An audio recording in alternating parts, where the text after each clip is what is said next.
Hi everyone, in today's video we are going to be looking at the new pocket nappy from Lillie and Tom. These are a Scottish brand and there's a lot to say about these, so I'm going to try not to forget. I must apologise in advance if you hear screaming or shouting in the background. It is my kids because I am recording in the house. So let's just crack on with it and see how we go. So this is a birth to potty style poppered pocket nappy with 4 rise settings. I would say it's a smaller birth to potty shell. Some are quite big and generous and some are on the smaller side. This is one on the smaller side, a little bit more pants fitting on bigger babies.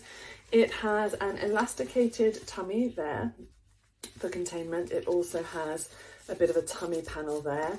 It is an internal gusset with athletic wicking jersey, so you could just use the shell as a swim nappy because it's got that athletic wicking jersey in it.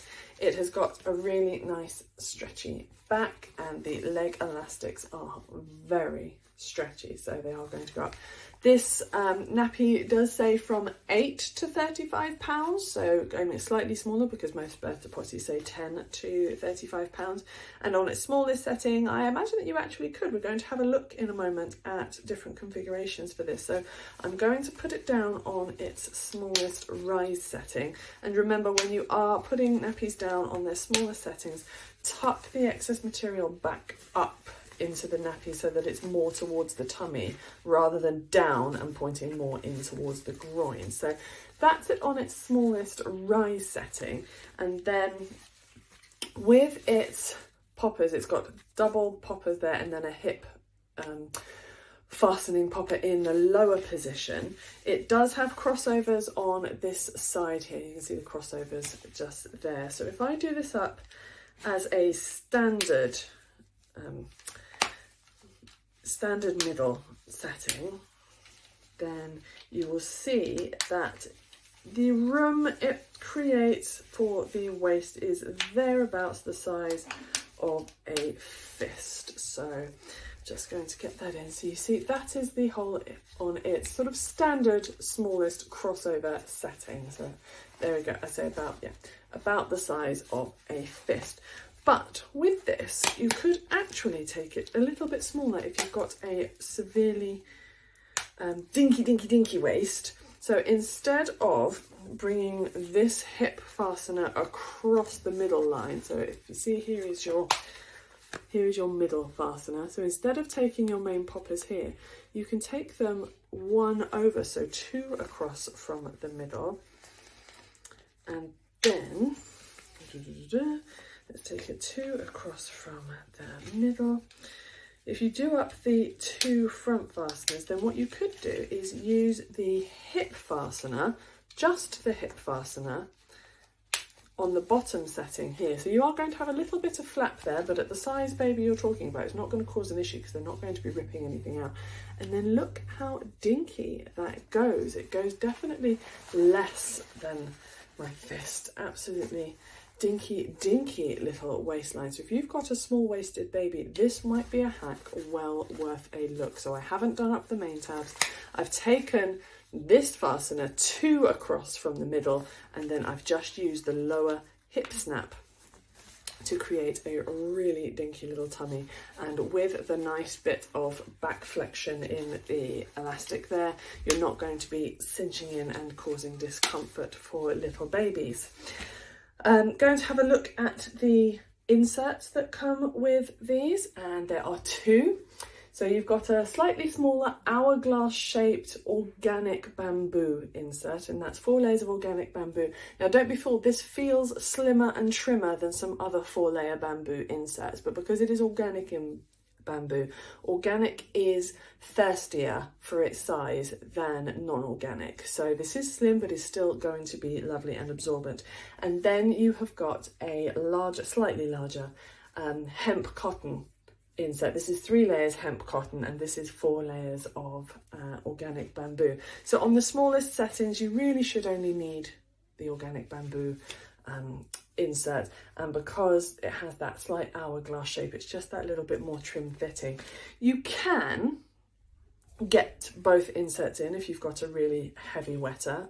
You can put both inserts in, but what I would do in that case is put them in thin side here and then fold them at the back, and I'll talk to you a little bit more about that in a moment. But very handily, the positioning of the labels on these inserts, if you fold it down at that label line, then that is the right size for your smallest rise setting. So I think that that's quite a handy little distinction to be able to make there. So yes, a really nice material. It's really lovely soft. This athletic wicking jersey inner material means that you could use it as a swim nappy.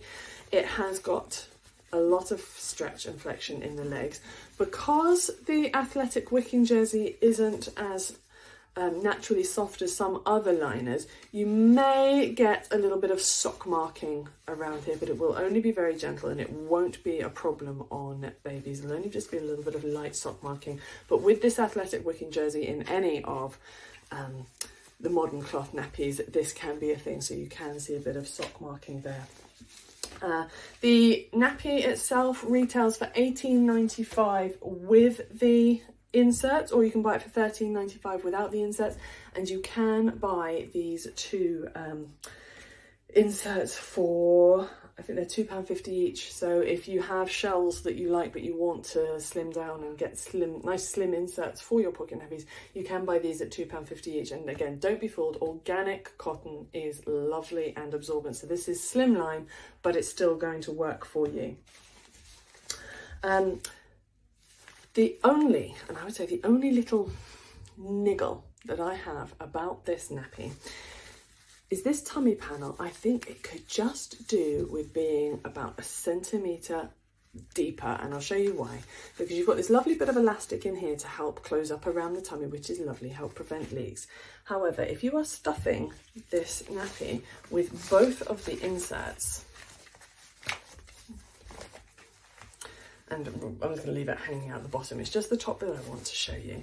Stuffing it with both of the inserts, because of that sewn in elastic, can you see here?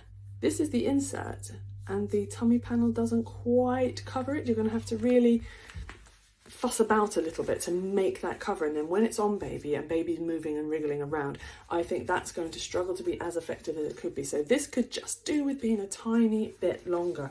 Other than that, I really like the look of this nappy. I think this is going to be a great performer in the library. Nice and trim. The nappy is really, really nice and trim when it's got two inserts in it, and I think it's going to do very well. It's a really good offering from a lovely new Scottish brand. And another little trick that I thought I'd just show you, if you happen to have a smaller baby, I think that this will do really, really nicely. If you've got a bigger baby and you've got one of these, so let's just do this up here on any old setting. So you've got this low position hip fastener here, and so you can see this is on its biggest rise setting, but you can see here you've got your average size leg hole. Now if you've got a really chunky thighed baby, you can just undo that hip snap and that will give you a little bit more room as well.